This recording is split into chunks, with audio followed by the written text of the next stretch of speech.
Well, welcome back. This is part 4 of the Amazon envelope journal. If you've been following me from the beginning of this, we worked our way through taking an oversized envelope from Amazon and covering it, first taking it apart in half and then folding in the ends and covering it with essentially fabric. Part of the fabric we printed on with an HP printer, and then part of it is scraps and cuttings made from various fabrics to create a border. And this is how the back looks, again with a printed design on fabric and bordered by other colorful fabrics. And it was quite an ordeal because I goofed up and didn't like how it was going, so I almost had to start all the way back from the beginning, but not quite. And now I'm finally happy with the end result. So we're going to move on, and today we're going to be putting down the end papers on the inside front and the inside back of the cover. And then I'm going to do a second Amazon envelope, and we'll cover that, but using a totally different method that will be a lot faster than this one. And so it gives you a little bit of variety. And so I think that will probably take us to the end of this part, and then we'll move on from there. So, a little housekeeping.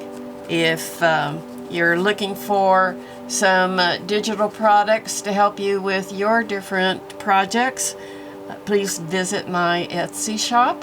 I have a number of things there that will help you in many different ways.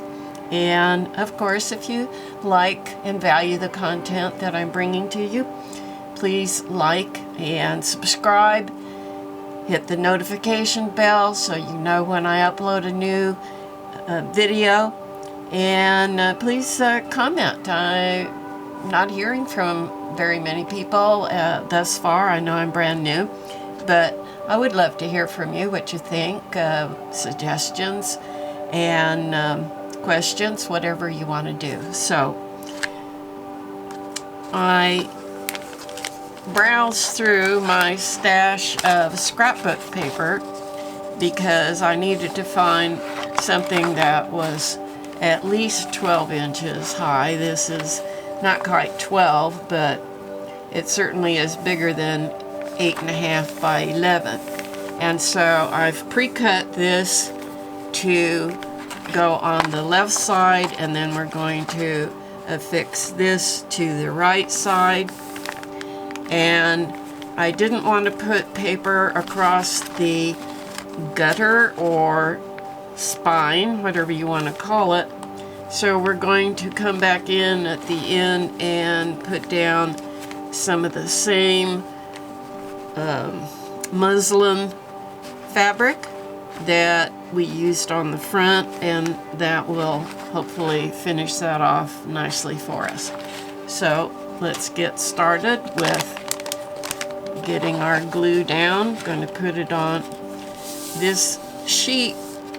The original sheet was not printed on both sides and felt just a little bit too thin for my purposes, so I glued a secondary sheet on the back of that. I think I wish that I had maybe even chosen something a little thicker, but it is what it is, and we're just going to proceed and go forward, and I'm sure it'll work out just fine if I can get my glue to work here. I should have tested it first. So we'll just jam a little needle down there and see if I can free it up. Well, it seems to be rather free, so hopefully I can go on. This particular bottle gives me a heavier flow of glue than I get out of the one I usually use. So hopefully this process will go pretty quick. Even though the ends are going to be attached to fabric, I think because it's on the inside, it's not going to get much wear and tear. And so I think we'll be good using this glue, even if it's not the Fabrifix.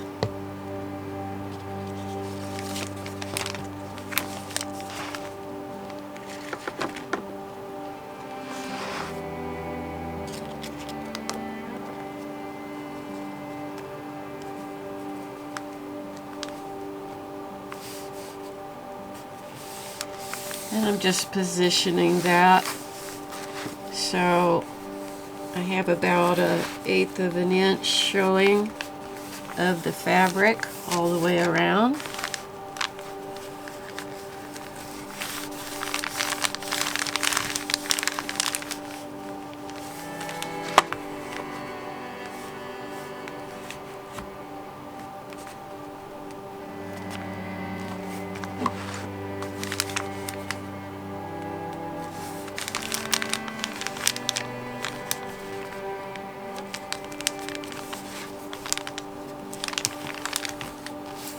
I may have to stick some fabric glue there in those corners. I don't want them working their way up.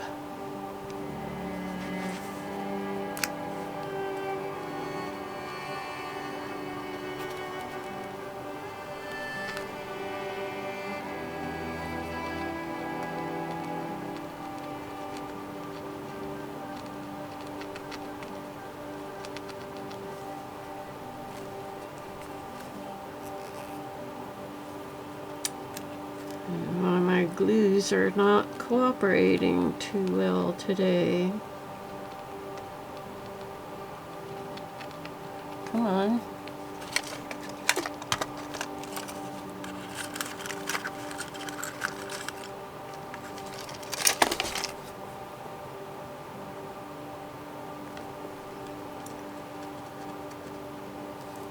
So how is everybody? Are you all doing well? Have you been vaccinated? Are you not going to be vaccinated? Are your kids back in school? What's going on? We have good adhesion.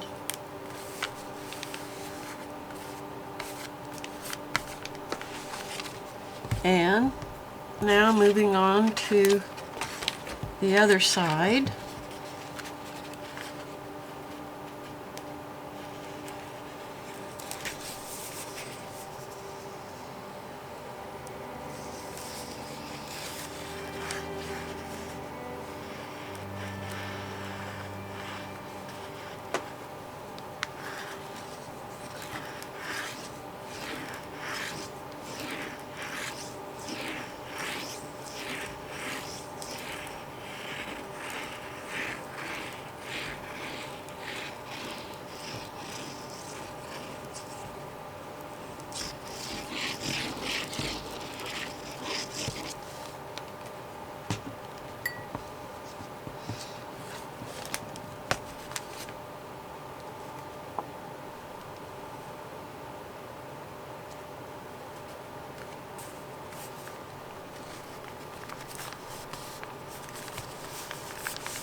Okay, and now for the spine, I'm going to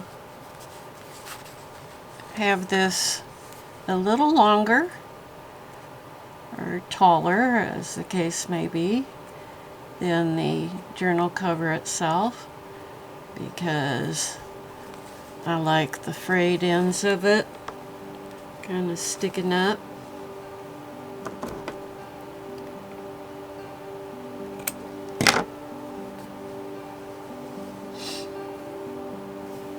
Okay. Or did I snip it?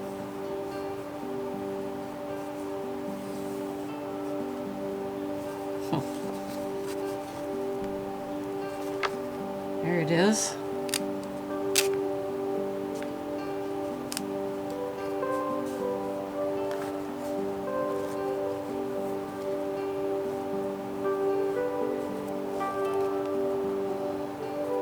As I said before, this muslin is really frays very easily,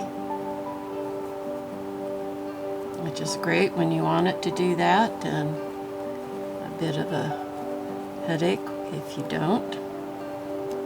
But I do like it. It's a little heavier weight than a sheet, and very good for our purposes.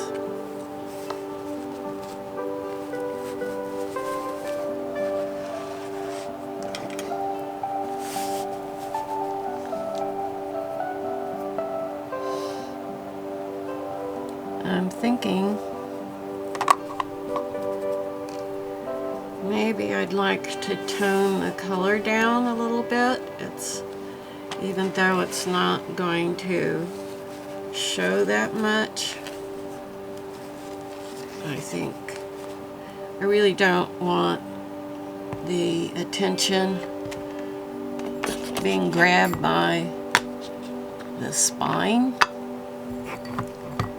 So let's see about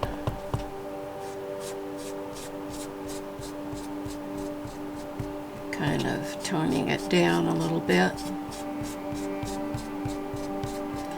I'm using Tim Holtz Distressed ink for this, and it's not going to rub off, not going to come off.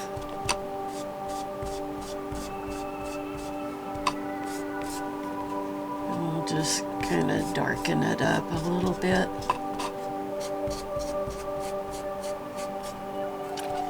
This is the dry dye technique.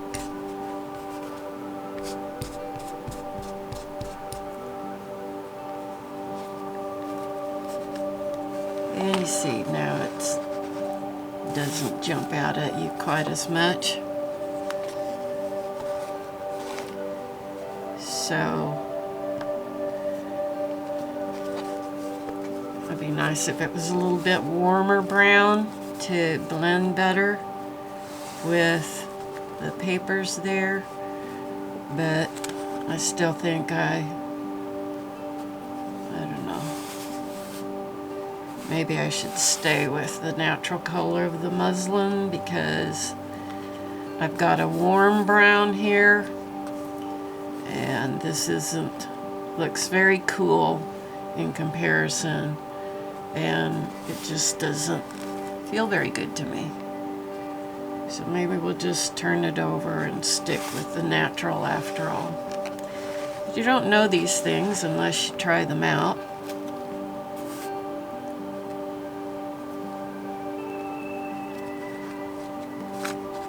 And so here we go.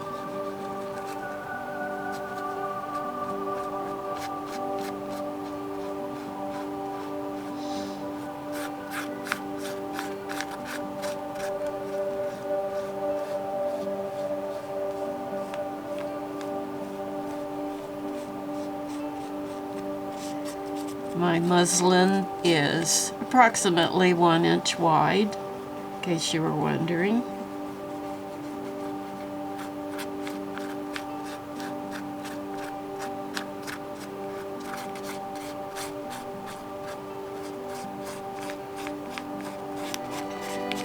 could have gone wider, but I know that putting it down creates kind of a new border that we don't have on the other side for balance, so I wanted to have it take up as little space as possible.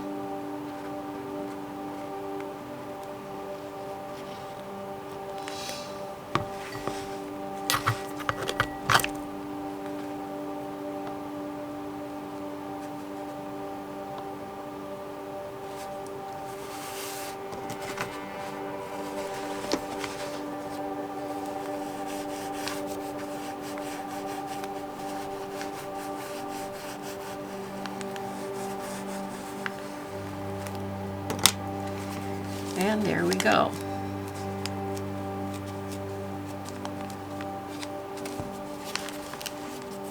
Went ahead and creased it in there. I want a nice good seal right down the middle.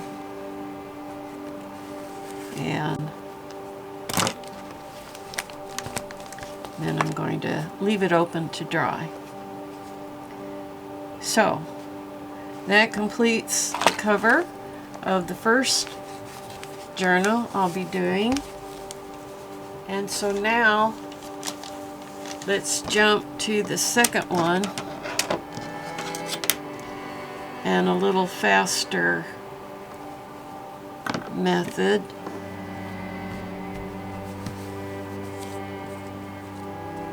Well, I'll show you what I'm doing.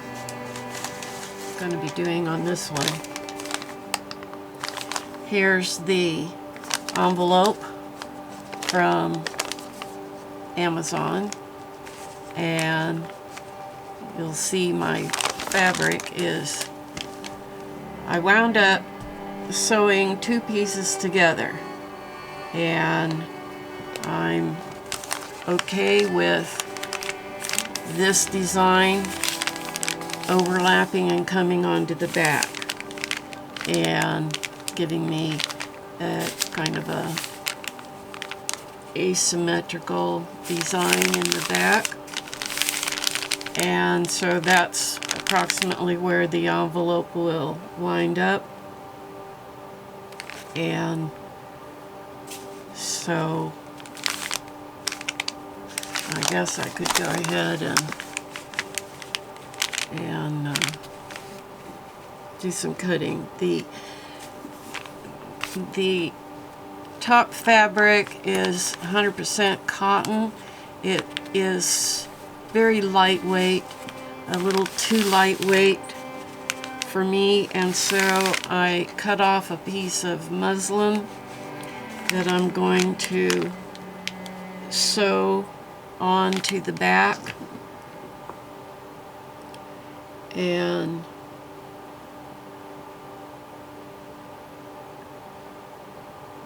so I'm going to go ahead and snip off that part of the fabric that I know I'm not going to need.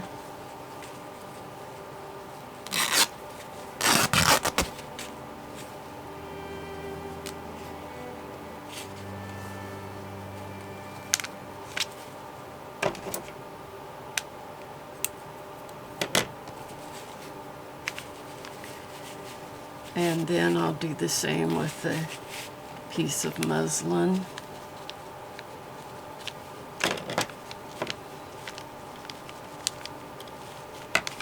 I think I'll let the muslin be a little bit bigger all the way around. And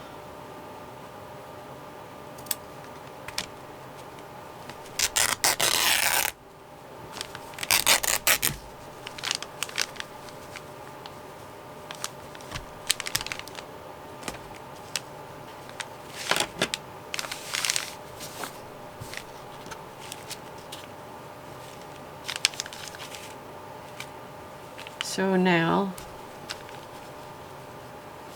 these two will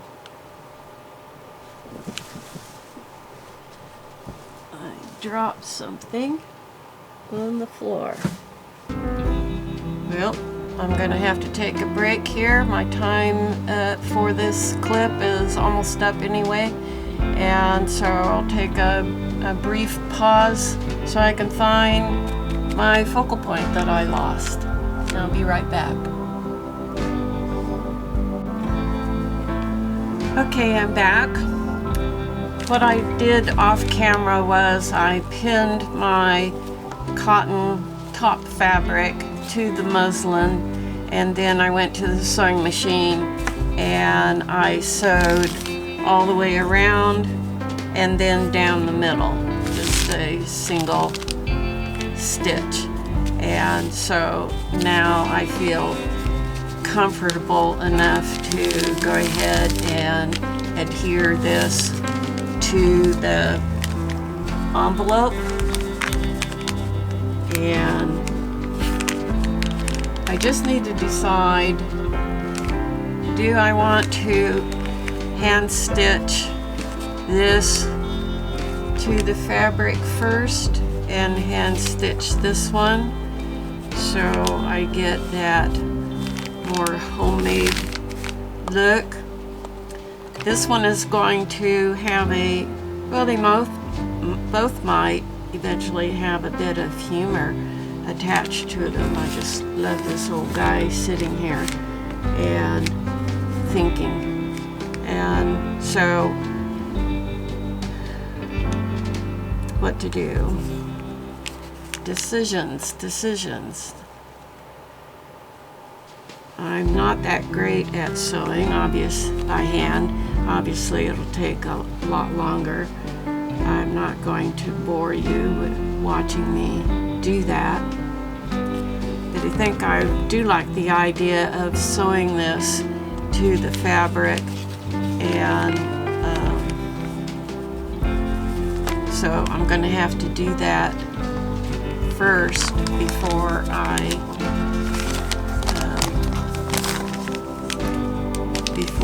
glue the fabric to the envelope. So I think what I'm going to do is I'm going to pin it in place.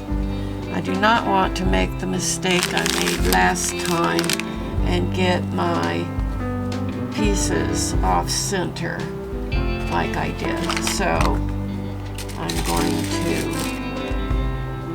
go ahead and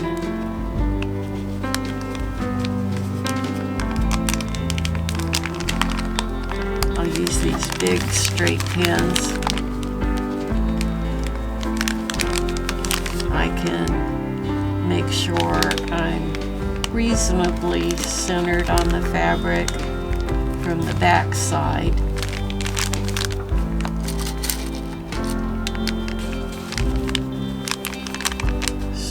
Go ahead and maybe I'll turn those corners down and then pull them over and pin so I get a nice mitered edge there, so to speak. What you do is you just bring the corner down first, and then you fold down the sides, and hopefully they come together nicely for a mitered, finished look. It's too thick to stick my pin through right there in the corner, so we're going to have to, what's this, a dull pin? Maybe. I'll bring some more over.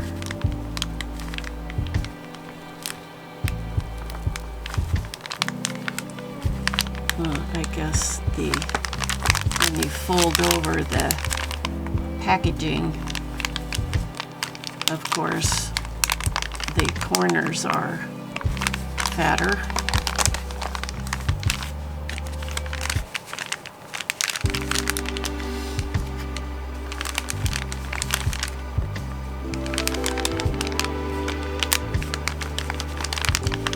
it doesn't matter if there's more fabric on one end than there is on another, just as long as there's enough fabric all the way around to a little short over here.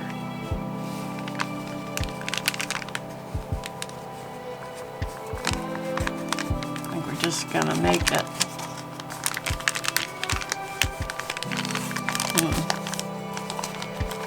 Yeah, that's a problem. I got a lot of spare fabric up here and not enough at the bottom, so I'm okay centered this way, but I'm not centered top to bottom, so we're going to have to adjust.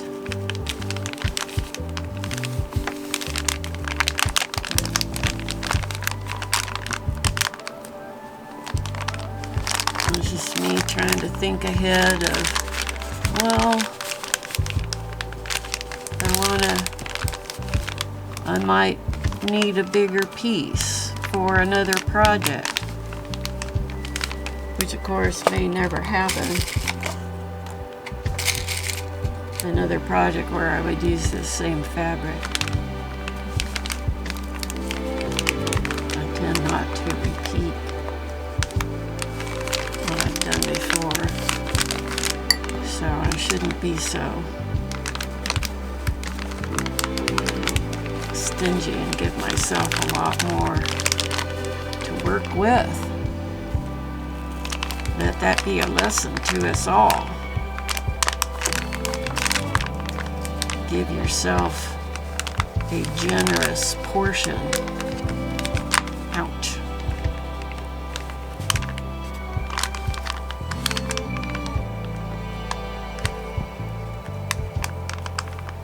Better to have too much than not enough.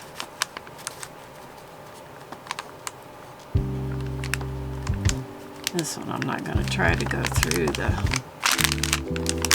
Okay, so now we'll come back and deal with these corners.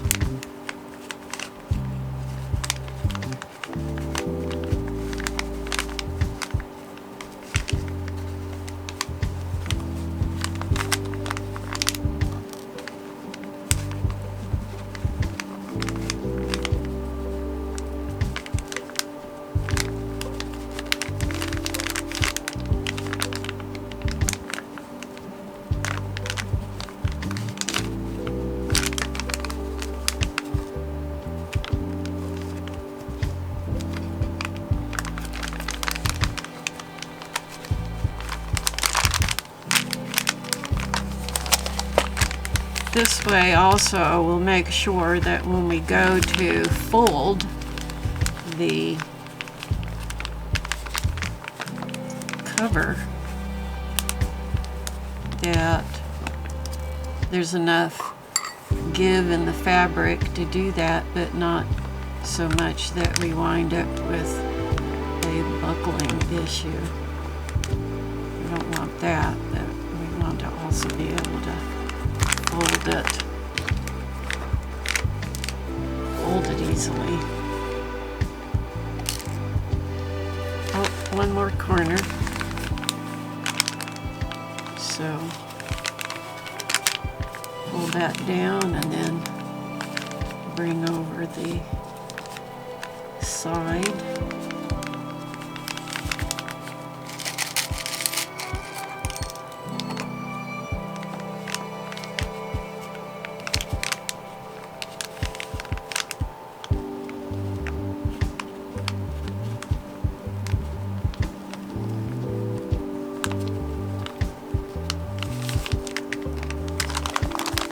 Right. Okay. This with the smaller pattern is my front and this is my back. And so when can't really fold that when I've got a pin crossing the fold.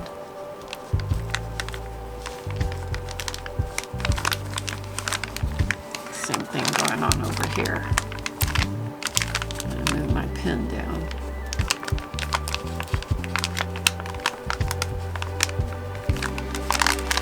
Okay.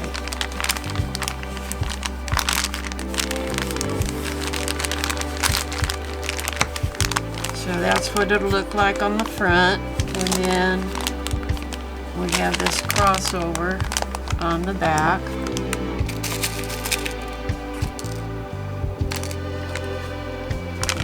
From one fabric to another.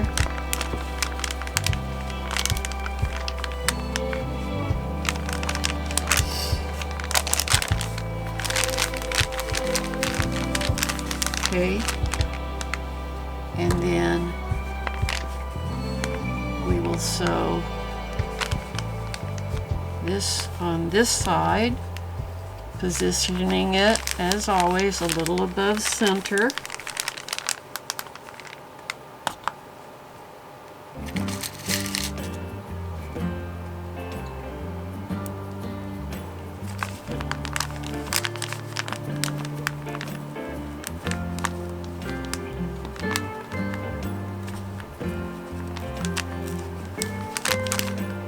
And I have decided to hand sew this on rather than gluing it on, that I won't do it on camera. And so then on this side, we have this.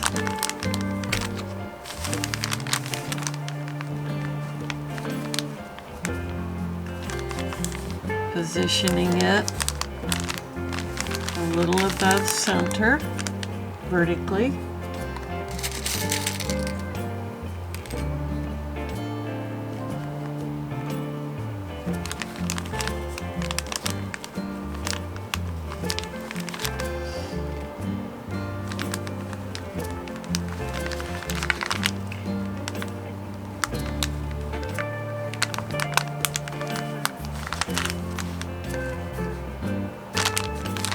And then this will be my focal point.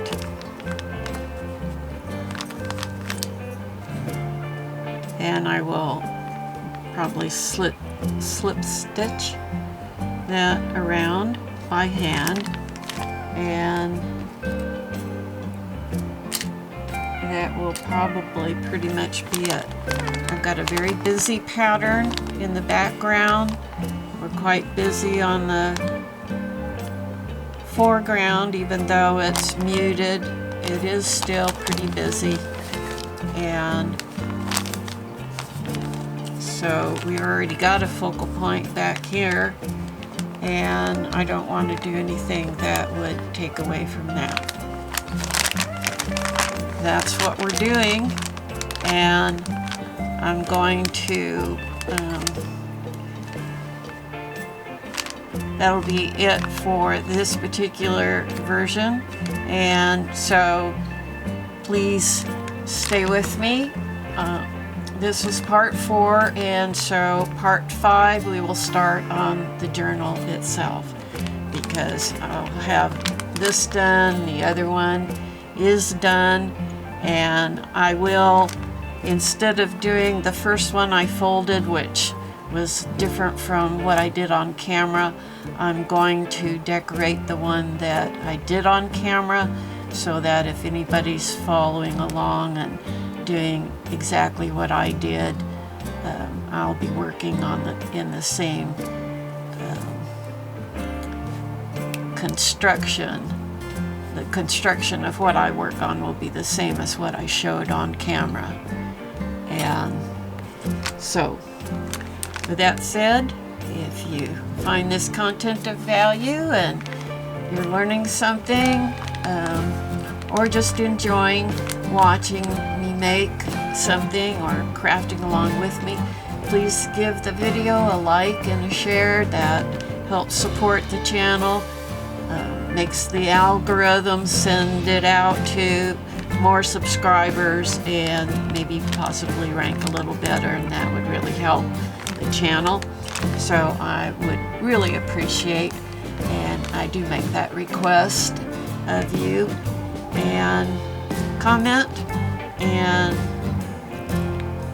subscribe. And again, if you are in need of resources, please check my Etsy shop, and also look in the links below this video for anything that by way of tools or things that are not available